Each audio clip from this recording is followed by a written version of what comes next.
नमस्कार दोस्तों, आप जो है कक्षा 12 जीव विज्ञान का अध्याय 3 पढ़ रहे हैं, मानव जनन। इससे पहले आपको 4 हेडिंग पढ़ा दिया गया इस चैप्टर का। आज आपका 5वां हेडिंग पढ़ाया जाएगा इस चैप्टर का। NCERT page number 55, page number 55 का हेडिंग है आज की निषेचन एवं अंतरोपण। ठीक है, इससे पहले आपको आर्तर चक्र के बारे में पढ़ाया गया था। ठीक है, स्त्री जनन तंत्र और पुरुष जनन तंत्र आपको पढ़ा दिया गया है। स्त्री जनन तंत्र अंडाणु बनते हैं, अंडाशय से अंडाणु बनते हैं, और नर जनन तंत्र में आप पढ़े थे कि विषण से बेरे बनते हैं। आज जो है आपको निषेचन और अंतरोपण के बारे में पढ़ाया जाएगा। चलिए ध्यान दीजिए। स्त्री और पुरुष के संभोग मैथुन के दौरान शिश्न द्वारा शुक्र वीर्य स्त्री के योनि में छोड़ा जाता है, यानी वीर्य सेचन होता है। तो इसमें आप देख रहे हैं कि स्त्री और पुरुष के संभोग अर्थात मैथुन के दौरान जो है शिश्न के द्वारा जो है वीर्य निकलता है, जो स्त्री के योनि में पहुंचता है। इस प्रोसेस को क्या कहते हैं? वीर्य सेचन कहा जाता है। ठीक है, उसके बाद क्या होता है? जब स्त्री के योनि में वीर्य पहुंच जाता है, उसके बाद जो है वीर्य के अंदर शुक्राणु पाए जाते हैं। यह जो शुक्राणु हैं, यह तेजी से गतिशील शुक्राणु तेजी से तैरते हुए गर्भाशय ग्रीवा से होकर गर्भाशय में प्रवेश करते हैं। तो यह जो शुक्राणु हैं, तो गतिशील शुक्राणु जो है तैरते हुए गर्भाशय ग्रीवा से होकर गर्भाशय में प्रवेश करते हैं। तो आप देख रहे हैं कि स्त्री पुरुष के संभोग के दौरान जो है शिश्न से वीर्य निकलता है, और वह वीर्य जो है स्त्री के योनि में छोड़ा जाता है। इस प्रोसेस को क्या कहते हैं? वीर्य सेचन कहते हैं। उसके बाद जो है वीर्य के अंदर पाया जाने वाला शुक्राणु जो है वह तेजी से तैरता हुआ गर्भाशय ग्रीवा से होकर गर्भाशय में प्रवेश करते हैं, और अंततः अंडवाहिनी नली के संकीर्ण पथ, जिसे स्थमस कहेंगे, अर्थात तुम्बिका एम्पुला के संधि स्थल तक पहुंचते हैं। तो आप देख रहे हैं कि यह जो गतिशील शुक्राणु हैं, यह तेजी से तैरते हुए गर्भाशय ग्रीवा से होकर गर्भाशय में प्रवेश करते हैं, और अंततः कहाँ पहुँचते हैं? अंडवाहिनी नली के संकीर्ण पथ, जिसको स्थमस तथा तुम्बिका एम्पुला के संधि स्थल तक पहुँचते हैं। ठीक है, देखिए ध्यान से कहाँ तक पहुँचते हैं यह।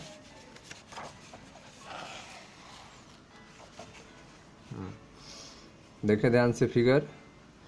अब जो शुक्राणु जो है, जो यहाँ पे छोड़ा गया था योनि में, तो यह योनि में जो छोड़ा गया था शुक्राणु, वह जो है यह गर्भाशय से होता हुआ, ठीक है, इस रास्ते से गर्भाशय से होता हुआ यह शुक्राणु जो है पहुँचता है स्थमस के पास, संकीर्ण पथ स्थमस के पास। ठीक है, एम्पुला, जिसे इसके आगे एम्पुला है, स्थमस एम्पुला, यहाँ तक शुक्राणु जो है क्या होता है? पहुँच जाता है।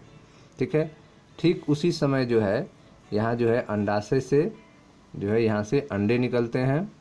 ठीक है, यह जो है फटता है, जिससे यहाँ से अंडे रिलीज होते हैं।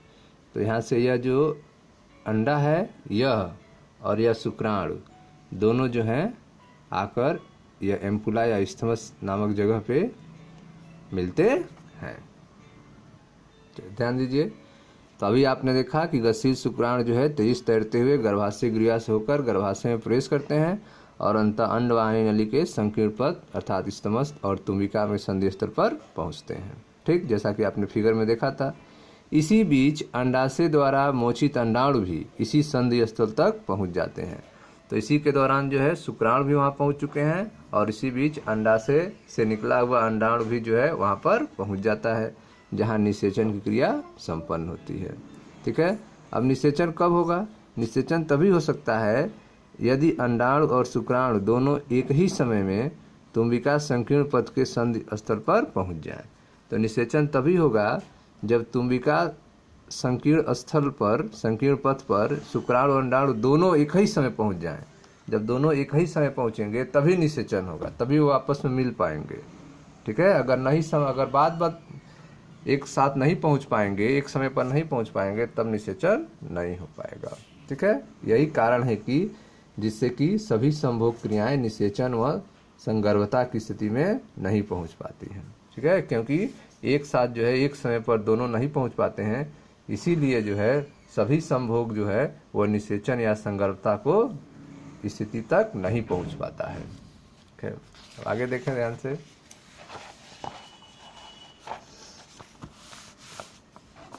शुक्राणु के साथ एक अंडाणु के संलयन की प्रक्रिया को निषेचन कहते हैं। तो आप देख रहे हैं शुक्राणु जो है वह अंडाणु के साथ संलयन करेगा, शुक्राणु के साथ एक अंडाणु, ठीक है, शुक्राणु के साथ एक अंडाणु के संलयन प्रक्रिया को निषेचन फर्टिलाइजेशन कहते हैं। निषेचन के दौरान एक शुक्राणु अंडाणु के पारदर्शी आवरण जोना पेल्यूसिडा स्तर के संपर्क में आता है। ठीक है, तो आप देख रहे हैं निषेचन के दौरान जो है शुक्राणु जो है वह अंडाणु के किस आवरण के संपर्क में आएगा? पारदर्शी आवरण जोना पेल्यूसिडा स्तर के संपर्क में आएगा। ठीक है, ध्यान से देखें यहाँ पे, यह आपके अंडाणु का फिगर है। ये सबसे बाहरी परत उसका देखें जिसको कहते हैं अरीय क्रीट, कोरोना रेडिएटा की कोशिकाएं ये सब हैं, कोरोना रेडिएटा की ये सब कोशिकाएं हैं। उसके बाद वाली स्तर देखें जोना पेल्यूसिडा,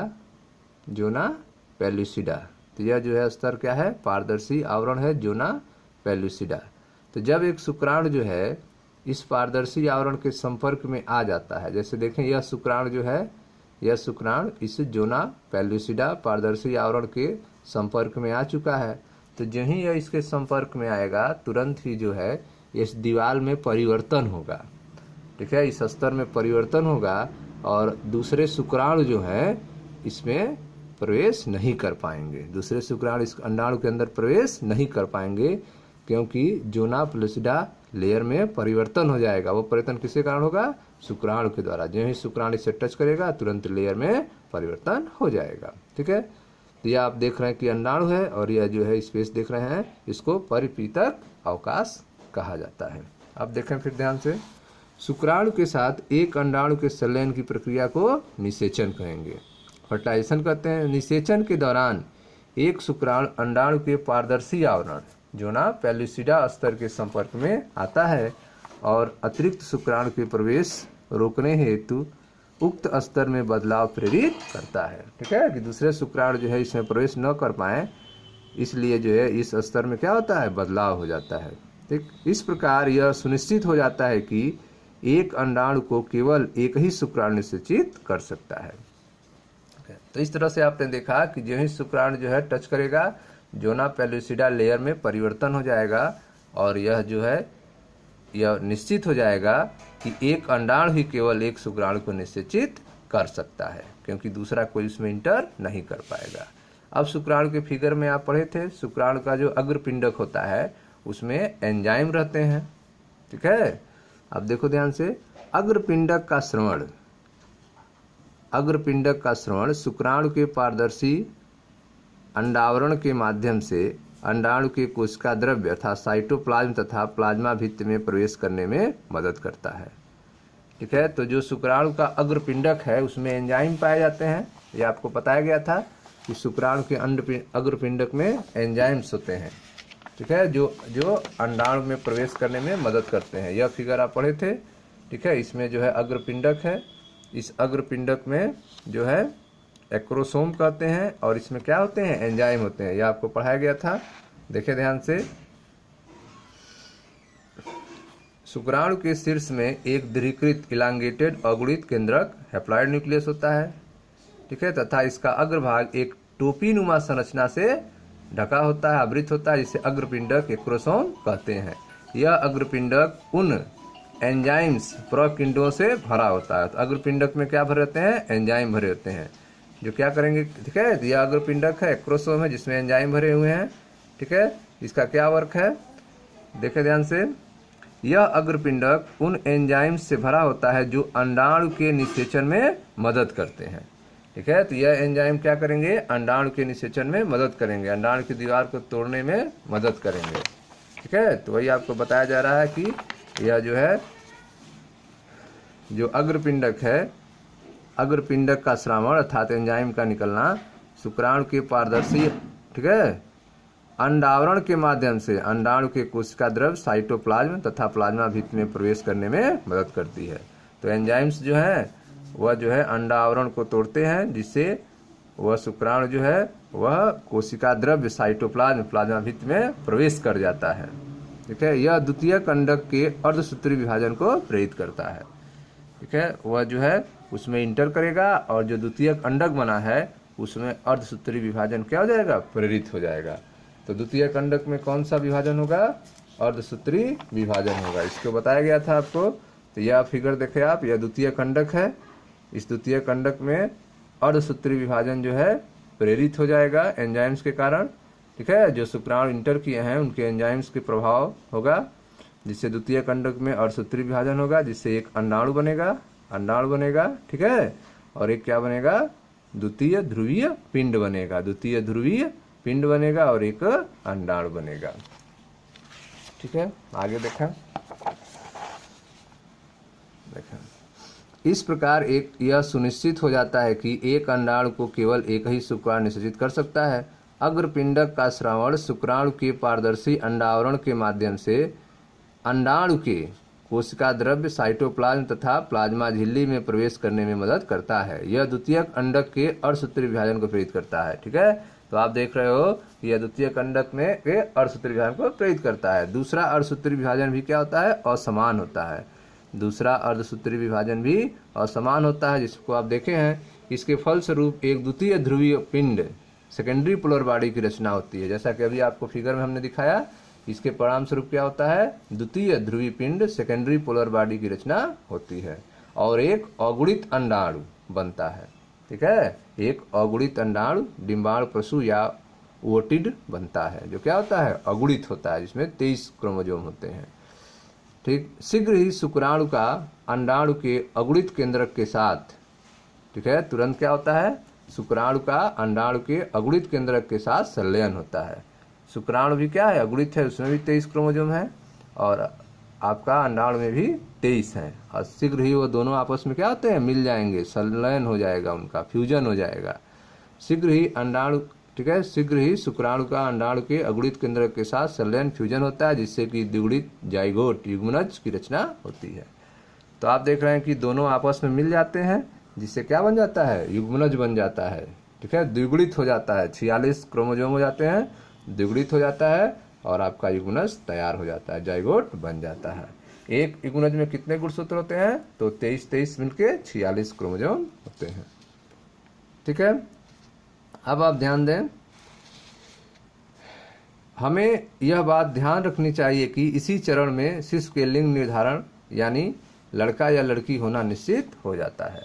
तो आप देख रहे हैं कि जब फ्यूजन होता है, जाइगोट बनता है, उसी समय जो है यह निर्धारित होता है कि जो शिशु बनेगा उसका लिंग क्या होगा, वह लड़का होगा कि लड़की होगी। यह कैसे होगा निर्धारित, देखें, आइए देखें कि यह कैसे होता है।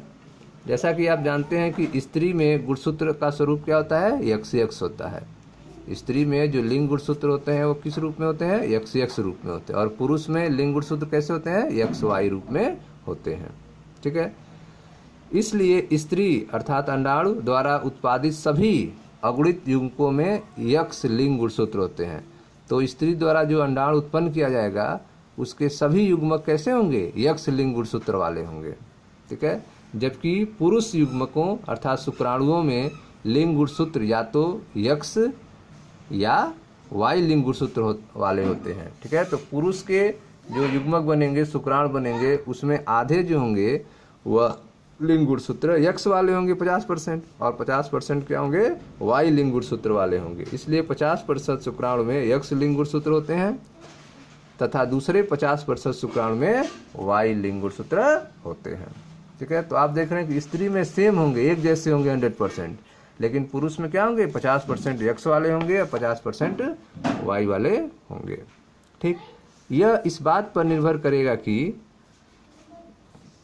अब देखें ध्यान से, इसलिए पुरुष व स्त्री युग्मकों के संलयन के पश्चात युग्मनज में या तो XX बनेगा या तो XY लिंग गुणसूत्र की संभावना होगी। तो आप देख रहे हैं कि जब संलयन होगा तो या तो संलयन के बाद जो युग्मनज बनेगा, जाइगोट बनेगा, वो या तो XX बनेगा या तो XY बनने की संभावना होगी। यह इस बात पर निर्भर करेगा कि X या Y लिंग गुणसूत्र वाले शुक्राणुओं में से कौन अंडाणु को निषेचन करता है। तो आप देख रहे हैं कि 50% जो है शुक्राणु X वाले हैं, 50% शुक्राणु Y वाले हैं। तब यह निर्भर करेगा कि कौन सा शुक्राणु जो है ठीक है, अंडाणु के जो यक्ष ही गुणसूत्र वाला है निषेचन करता है। तो अगर जो है शुक्राणु यक्ष वाला जो है अंडाणु को निषेचन करेगा तो यक्ष यक्ष होगा। अगर जो है वाई लिंग गुणसूत्र शुक्राणु जो है यक्ष को निषेध करेगा तो यक्ष वाई बनेगा। ध्यान दें, यह इस बात पर निर्भर करेगा कि यक्ष या वाई लिंग गुणसूत्र वाले शुक्राणुओं में से कौन अंडाणु को निषेचन करता है। जिस युग्मनज में यक्ष यक्ष गुणसूत्र होंगे, जो जाइगोट बन रहा है उसमें जिस, ठीक है, यक्ष यक्ष गुणसूत्र होंगे वह एक मादा शिशु अर्थात लड़की के रूप में बनेगी। जबकि यक्ष वाई गुणसूत्र वाले युग्मनज नर शिशु अर्थात लड़का के रूप में विकसित होगा। ठीक है, तो आप देख रहे हैं कि यक्ष यक्ष अगर युग्मनज बनेगा तो उससे एक मादा शिशु लड़की बनेगी, और अगर यक्ष वाई युग्मनज बनेगा तो उससे क्या बनेगा, लड़का बनेगा। तो यह यक्ष यक्ष और यक्ष वाई बनना जो है वह पुरुष के शुक्राणु पर निर्भर है। अगर पुरुष का यक्ष जो है मादा से मिलेगा तो लड़की बनेगी, अगर पुरुष का वाई जो मिलेगा तो लड़का बनेगा। तो लड़का या लड़की होने का जिम्मेदार किसका है, पुरुष होता है। तो आप गुणसूत्र प्रतिमानों के बारे में और अधिक विस्तार से जानकारी अध्याय 5 में सीख सकेंगे। ठीक है, इसी कारण कहा जाता है कि वैज्ञानिक रूप से यह कहना सत्य है कि एक शिशु के लिंग का निर्धारण उसके पिता द्वारा होता है, न कि माता के द्वारा। तो आप देख रहे हैं कि एक शिशु का लिंग निर्धारण किसके द्वारा होगा, पिता के द्वारा होगा, क्योंकि पिता ही जिम्मेदार है। अगर उसका 50% उसमें यक्ष होता है, 50% वाई होता है। अगर पिता का 50% यक्ष वाला जो है माता से मिलेगा तो लड़की होगी। अगर पिता का 50% वाई वाला जो है अगर वह मिलता है तो लड़का होता है। अर्थात लड़का या लड़की होने का जिम्मेदार वैज्ञानिक रूप से कौन होता है, पिता होता है, न कि माता। ठीक है, तो अब जो है अब आगे देखते हैं, युग्मनज बन चुका है, ठीक है, निषेचन कंप्लीट हो चुका है। अब निषेचन होने के बाद जो है कौन सी प्रोसेस शुरू होती है। समसूत्री विभाजन विदलन क्लीवेज की शुरुआत तब हो जाती है जब युग्मनज अंडवाहिनी के संकीर्ण पथ स्थमस से गर्भाशय की ओर बढ़ जाता है। तो आप देख रहे हैं कि जो है युग्मनज बन चुका है। अब युग्मनज में क्या होने लगेगा, समसूत्री विभाजन होगा। यह विभाजन कब होगा, यह विदलन क्लीवेज शुरुआत कब होगा, जब जो जाइगोट बना है, युग्मनज बना है, वो अंडवाहिनी की संकीर्ण पथ स्थमस से गर्भाशय की ओर बढ़ता है। जब वह स्थमस से कहाँ पहुंचने लगे, गर्भाशय की तरफ बढ़ने लगेगा, तो तुरंत ही उसमें क्या शुरू हो जाएगा, समसूत्री विभाजन विदलन शुरू हो जाएगा, क्लीवेज शुरू हो जाएगा। ध्यान दीजिए, अभी तक आपने देखा कि यह योनि के रास्ते जो है शुक्राणु जो है प्रवेश किया था। ठीक है, योनि के रास्ते शुक्राणु जो है इस तरह से होता हुआ स्थमस यमपुला के पास पहुंचा था, और इधर से जो है अंडाणु जो है निकला था, यहाँ पे फटने के बाद अंडाणु निकला था। यहाँ पे निषेचन की क्रिया युग्मनज बन चुकी थी, कंप्लीट हो चुकी थी, निषेचन हो गया था, युग्मनज बन गया था। अब जो है युग्मनज जो बना है यह जो है यहाँ से जो है संकीर्ण पथ स्थमस से होते हुए कहाँ पहुँचेगा, गर्भाशय में पहुँचेगा। तो जो ही यह यहाँ से गर्भाशय की तरफ पहुँचता है तुरंत ही इसमें विभाजन शुरू हो जाता है, समसूत्री विभाजन शुरू हो जाता है। ठीक है, तो यहाँ पे आप देख रहे हो कि यहाँ पे निषेचन की क्रिया यहाँ कंप्लीट हुई और यहाँ पे विभाजन शुरू है। यह विभाजन जो है यहाँ पे स्थमस की दीवारों में शुरू होगा और इस तरह से यह विभाजन होता जाएगा। ठीक है, तो पहले आप देख रहे हो 2 बन रहा है, फिर 4 बन रहा है, फिर 8 बनेंगे, फिर 16 बनेंगे। ठीक है, इस तरह से यह बनता चला जाएगा, जिसको क्या कहेंगे, कोरक खंड कहेंगे, ब्लास्टोमियर्स कहेंगे। ठीक है, ब्लास्टोमियर्स कहेंगे, कोरक खंड कहेंगे। और 8 और 16 वाले जो स्ट्रक्चर होते हैं उनको मारुला कहते हैं। 8 और 16 वाले जो कोरक खंड होंगे उस वाले भ्रूण को क्या कहेंगे, मारुला कहेंगे। ठीक है, यह मारुला बनेगा। फिर जो उसमें और डिवीजन होगा, ठीक है, और डिवीजन होगा इस तरह से, और यह डिवीजन होता हुआ आगे बढ़ता जाएगा। देखें फिगर यहाँ पे, यहाँ से CDEFG और H, फिर आके यह कोरक पुटी रोपण होगा, यह जिसकी दीवार आके इसकी दीवार से मिल जाएगी और ये चारों तरफ से इसको घेर लेगा। ध्यान दें, तो आपने देखा कि समसूत्री विभाजन विदलन क्लीवेज की शुरुआत तब हो जाती है जब युग्मनज अंडवाहिनी के संकीर्ण पथ अर्थात स्थमस से गर्भाशय की ओर बढ़ता जाता है। तो इसमें विभाजन शुरू हो जाएगा जब यह स्थमस से गर्भाशय की ओर बढ़ने लगेगा। ठीक है, और तब तक यह 2, 4, 8, 16 संतत कोशिकाएं, जिसे कोरक खंड ब्लास्टोमियर्स कहते हैं, की रचना करता है। तो यह आगे बढ़ता जाएगा, इसमें डिवीजन होता जाएगा। यह जो है 2, 4, 6, 2, 4, 8, 16 संतत कोशिकाएं बनाएगा, जिसे क्या कहेंगे, कोरक खंड, ब्लास्टोमियर्स कहते हैं। ठीक है, 8 से 16 कोरक खंडों वाले भ्रूण को तूतक मारुला कहते हैं। 8 से 16 वाला जो कोरक खंड है उस वाले भ्रूण को क्या कहेंगे, तूतक कहेंगे, मारुला कहेंगे। 8 से 16 वाले को तूतक या मारुला कहते हैं। ठीक है, तो यह फिगर आप देख रहे हो अलग से बना है, इसको तूतक या मारुला कहते हैं। ठीक है, जैसे जैसे यह गर्भाशय की ओर बढ़ता है यह कोरक कुटी ब्लास्टोसिस्ट के रूप में परिवर्तित हो जाता है। ठीक है, तो आप देख रहे हैं कि यह तूतक जो है लगातार विभाजित होगा। 8 से 16 वाले कोरक खंड वाले भ्रूण को क्या कहेंगे, तूतक या मारुला कहेंगे, और यह मारुला जो है लगातार जो है विभाजित होता रहेगा। और जैसे जैसे यह गर्भाशय की ओर बढ़ता है, ठीक है, यह जो है गर्भाशय की ओर बढ़ेगा, तो जैसे जैसे यह गर्भाशय की ओर बढ़ता है यह कोरक कुटी ब्लास्टोसिस्ट के रूप में परिवर्तित हो जाएगा। यह किस में चेंज हो जाएगा, ब्लास्टोसिस्ट के रूप में, यह ब्लास्टोसिस्ट के रूप में बदल जाएगा। तो जैसे जैसे यह गर्भाशय की ओर बढ़ेगा किस में चेंज हो जाएगा, ब्लास्टोसिस्ट के रूप में परिवर्तित हो जाएगा, कोरक कुटी के रूप में परिवर्तित हो जाएगा। ठीक है, अब क्या होगा, अब आगे देखें। यह आपने देखा कोरक कुटी में कोरक खंड बाहरी परत में व्यवस्थित होते हैं। जो कोरक कुटी है इसमें कोरक खंड कहाँ होते हैं, बाहरी परत में व्यवस्थित होते हैं। तो ध्यान दें, तो आपने देखा यह कोरक कुटी ब्लास्टोसिस्ट के रूप में परिवर्तित हो जाता है। तो यह आपका ब्लास्टोसिस्ट है। उसके बाद जो है एक कोरक कुटी में कोरक खंड, एक कोरक कुटी में कोरक खंड बाहरी परत में व्यवस्थित होते हैं, जिसे पोष कोरक ट्रोफोब्लास्ट कहते हैं। तो आप देख रहे हैं कि कोरक कुटी में कोरक खंड जो है कहाँ रहते हैं, बाहरी परत में रहते हैं। कोरक कुटी में कोरक खंड कहाँ होंगे, बाहरी परत में होंगे, जिन्हें क्या कहते हैं, पोष कोरक कहते हैं, जिन्हें क्या कहेंगे, पोष कोरक ट्रोफोब्लास्ट कहते हैं।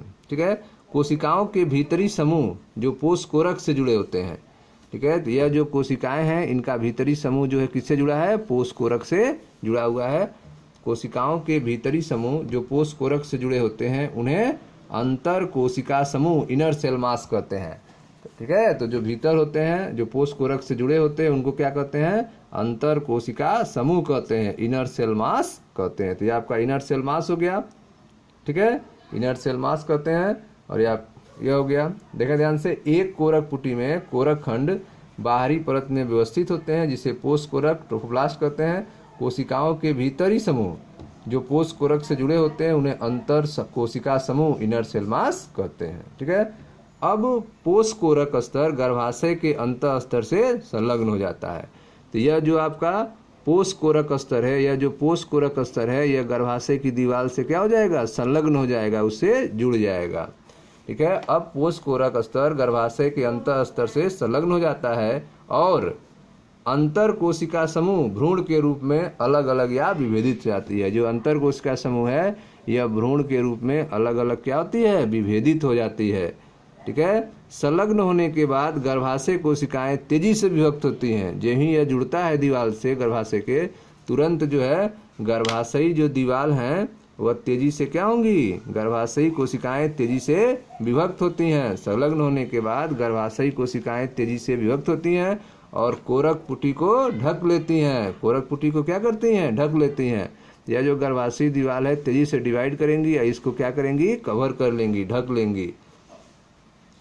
देखिए ध्यान से, अब पोष कोरक स्तर गर्भाशय अंतर स्तर से संलग्न हो जाता है और अंतर कोशिका समूह भ्रूण के रूप में अलग अलग या विभेदित हो जाती है।